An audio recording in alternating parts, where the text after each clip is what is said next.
Ang Pinay na si Marbil Facturan, 27 years old, ay walang awang pinatay ng kanyang asawang Slovenia na si Mitya Kokchancic, 30 years old, isang weight loss motivational speaker at mental health advocate.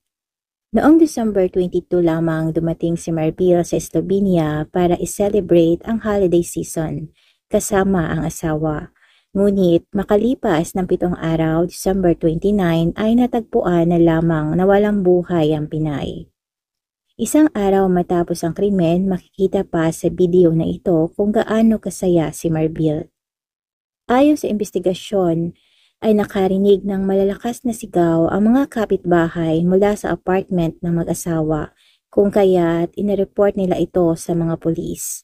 Nang rumisponde ang mga otoridad ay nahirapan silang makapasok sa loob dahil sa barikada na ginawa ni Mitya. Tumambad sa kanila ang wala ng buhay na si Marbil habang ang asawa nito ay nakatayo sa tabi niya.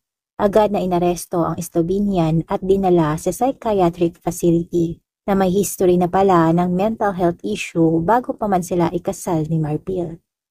Nagsimula ang relasyon ng dalawa noong April 2024. Makalipas ng 3 buwan, July 16 ay na-engage ang dalawa at nagpakasal din agad.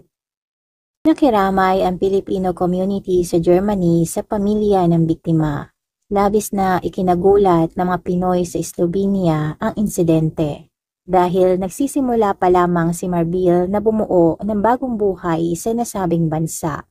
Sa ngayon ay umaasa ang pamilya ni Marbil, gayon din ang Filipino community, na makamit ni Marbil ang hustisya para sa kanyang pagkamatay.